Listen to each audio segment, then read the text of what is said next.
Isso aí, sextona, vamos dar continuidade na matéria. Está falando aí sobre população, espaço urbano, né, as produtividades do espaço urbano, as ações humanas no espaço urbano.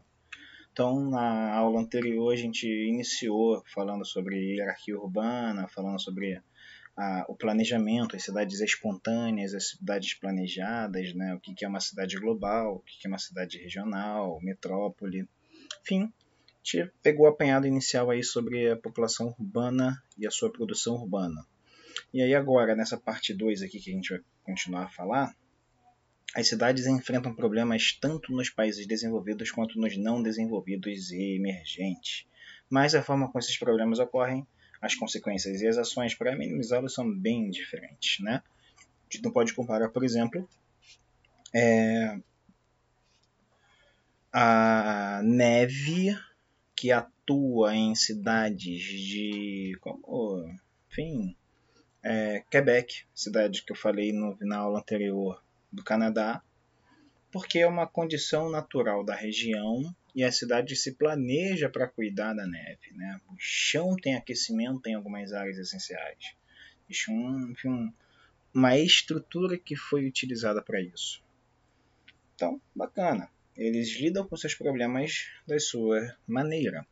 Agora, cidades como Rio de Janeiro, se a gente começar a apontar os problemas da nossa cidade, né, eu falei da neve em Quebec. Às vezes tem 1 metro de neve na tua porta. Como é que tu vai trabalhar?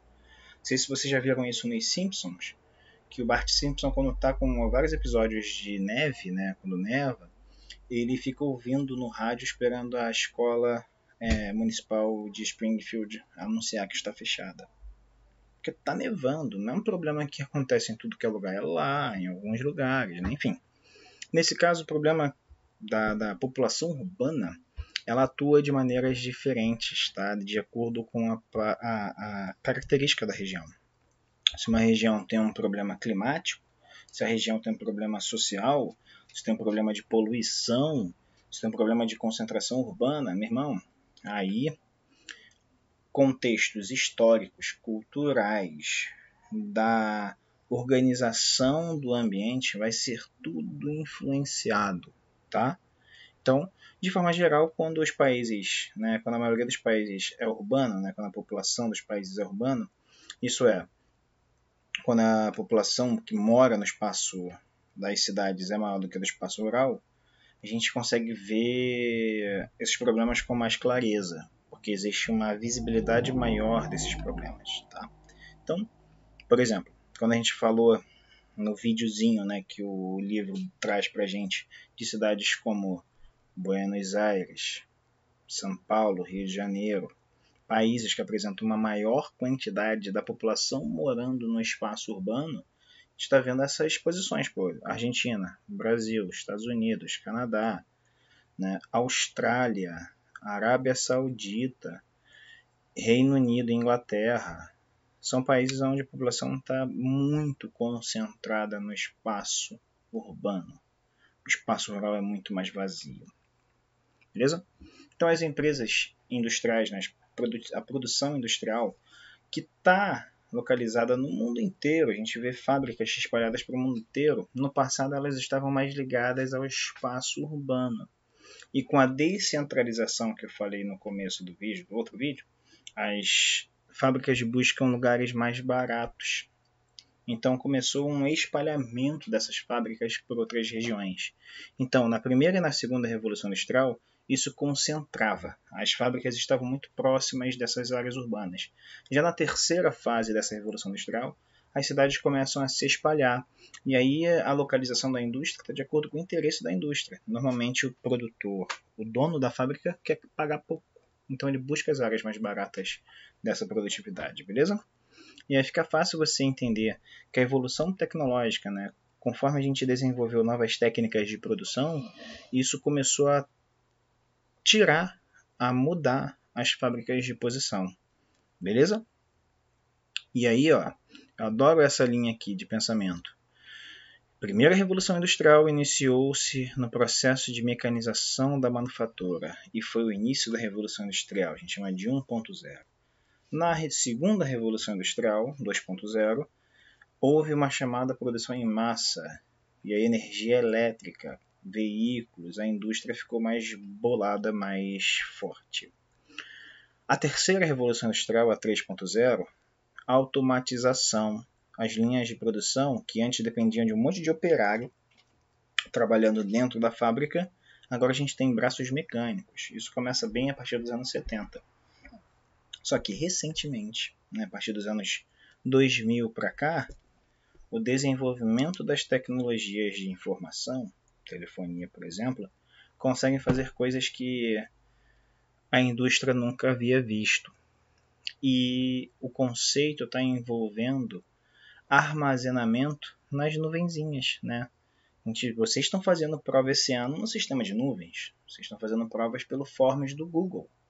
Então a gente manda a prova para o Google e vocês pegam isso e fazem em casa.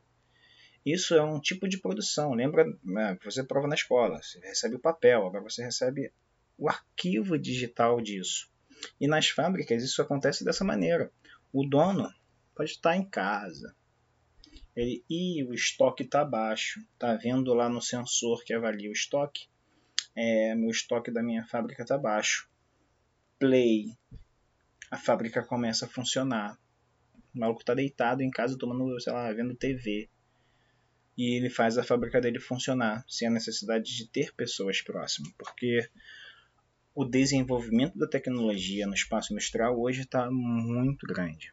E essas fábricas estão avançadíssimas, reduzindo muito a necessidade da mão de obra. As pessoas estão cada vez menos dentro das fábricas, e sim nos serviços ligados às fábricas.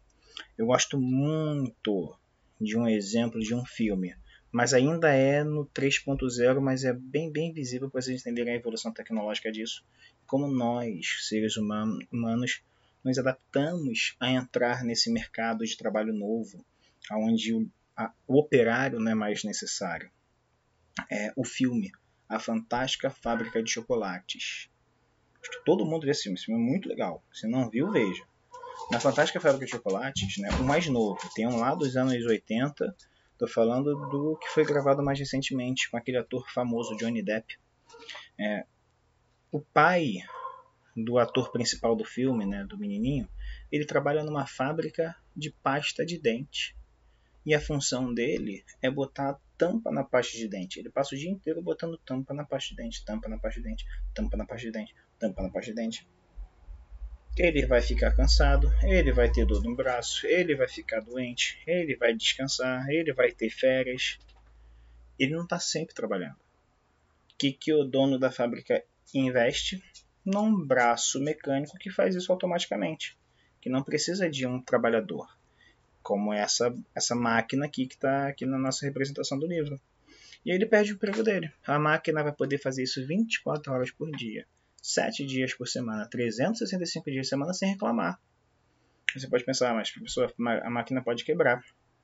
É aí que o exemplo do filme é brilhante, porque no final do filme ele volta para a fábrica, não para voltar a botar a tampa, mas como mecânico dessa máquina, como uma mão de obra qualificada dentro de uma fábrica mais inteligente, uma fábrica que desenvolve uma tecnologia mais avançada.